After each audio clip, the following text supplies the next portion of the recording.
The Hale estate was a machine tuned to image. Cameras framed smiles, staff polished silver until it shone like denial, and every moment had been composed to suggest that nothing messy ever happened here. Monique Carter, a black woman, walked into that machine with a satchel, a steady pair of hands, and a history she kept folded away like a spare shirt. Ethan Hale had been raised on applause and retweets. At 23, he thrived on stunts that made people look and blink. He noticed Monique for the first time because she refused to flinch at him. She moved through the house with a quiet precision that made his friends laugh. He did not like being ignored. One afternoon he reached for a napkin she was folding and smirked as he did so. "Do it like this," he said, because he had practiced the tone of mockery and it had rewarded him before.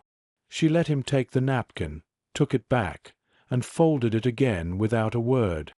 He wanted a reaction and found none. So he staged a prank. A cup of coffee, poured hotter than decency, carried into the hallway where Monique was making beds. He tipped it toward her like a petty god offering a lesson.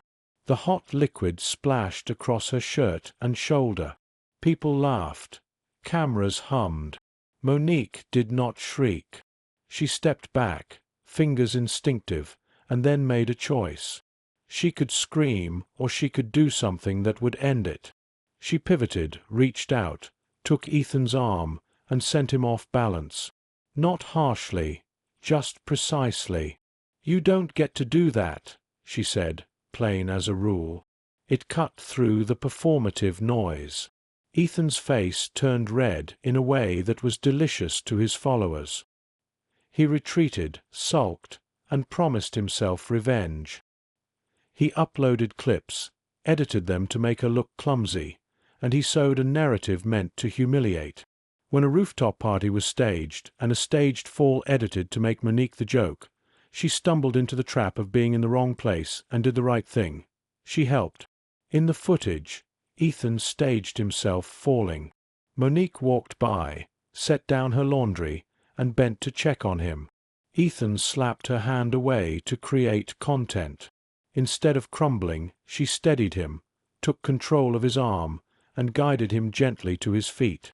The world watched, and the world found its hero where Ethan expected the punchline. The clip blew up. Instead of mocking, people praised Monique for restraint and skill. Mr. Hale demanded damage control and apologized publicly on Ethan's behalf, but words could not erase the way power had been tried and refused. Ethan, bruised not physically but in ego, tried other tactics. He spread rumors, pushed the narrative that Monique was an actress, and leaned on anyone who would help him rewrite the moment. The house pulsed with quiet fury and awkwardness. Monique kept doing her work, returning home to a modest apartment, to the gym classes she taught weekends, to a life of small details and steady hours. Then the house was broken into. Jewelry and papers went missing, and for a breath the staff felt the strain of suspicion. Investigators found a lead that pointed away from the staff, a trained crew working for a disgruntled associate of the family. Still, the week of whispers about loyalty and who was suspicious had a cost. Monique felt the sting. During the investigation, a journalist wrote a piece about the robbery and mentioned, as a fact, that Monique had a past in martial arts tournaments. The line that might have been a throwaway instead flipped the narrative again. Suddenly people revisited the clips and saw, not a stoic seamstress, but a woman who moved with discipline earned in rings and dojos. Respect pooled around her like light. Monique's past was not a story she advertised. She had grown up in a small town where discipline could mean the difference between being pushed aside or standing your ground. Her mother taught her two things: take care of yourself and keep your word. A local instructor had taught her to move in ways that preserved space for others. The dojo became a classroom where silence was as important as strikes. She competed in amateur tournaments for a few years, earned ribbons, and learned how to breathe under pressure.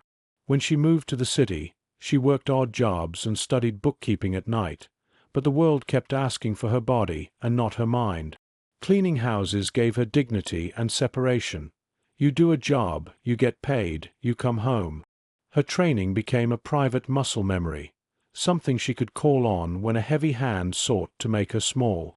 Nobody she worked for needed to know.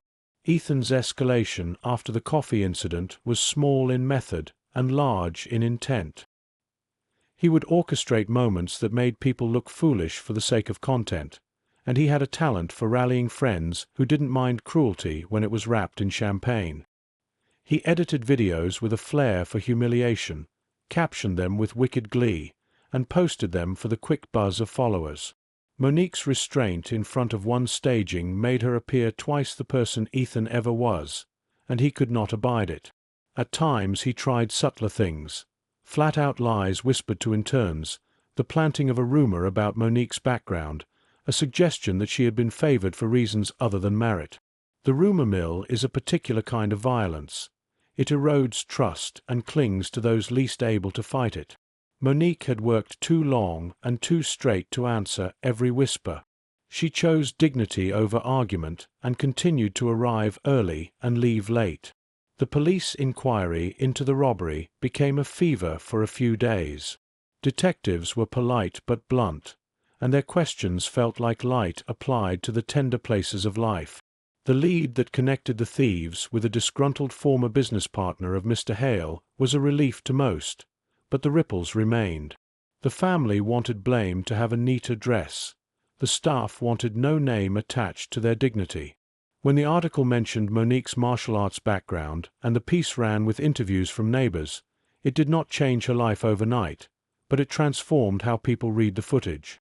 Suddenly, the way she had redirected Ethan's arm in the hallway was not a flinch of fury. It was a controlled, defensive motion. That small reframe shifted the internet and the staff room. People reached out to say thanks. Old colleagues resurfaced with stories of her integrity, and a few families in the neighborhood asked if she would teach classes for their teens. She taught classes at the community center. Humble mats, a few volunteers, and teenagers who thought they knew everything. She taught posture, breath, and how to get up without panic. Kids left steadier than they arrived. At the mansion, the balance slowly reset. The social reaction to the clip had confirmed something that money tried to deny. You cannot always buy the story you want. The household learned to be a little more careful.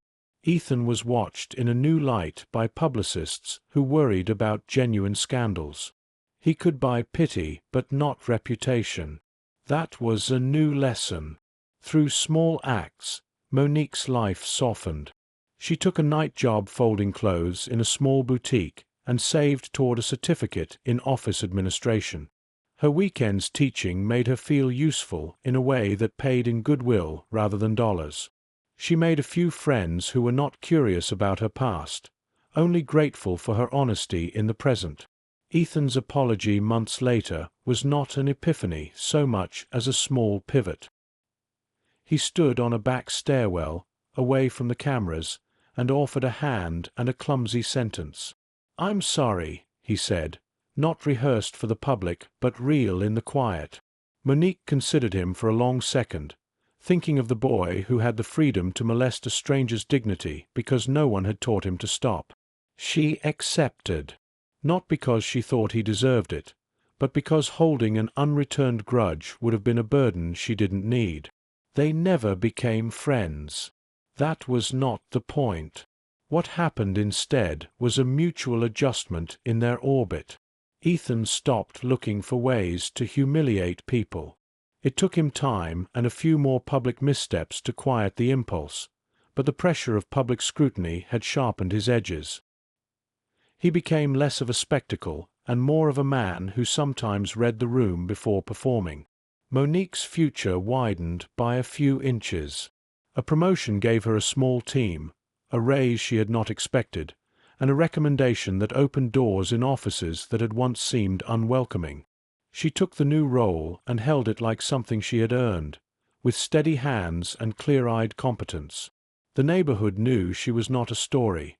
She was a person, with a life that could not be summed up in a clip.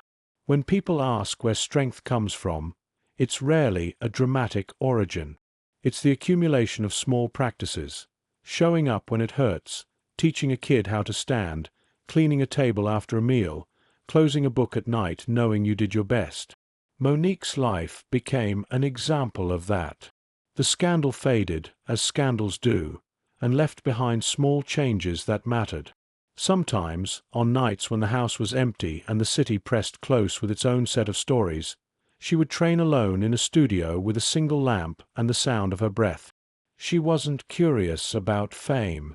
She was curious about being capable, about being the kind of person who refused to be made small. That curiosity was the quiet engine behind everything. The reason she could stand up at a party and steady a person without thinking of cameras. The reason she could take a hot cup thrown as a joke and reply with a boundary that taught someone else how to be better. In the end, the story wasn't about who fell or who laughed. It was about how someone could set a line and refuse to allow themselves to be crossed. That was Monique's victory.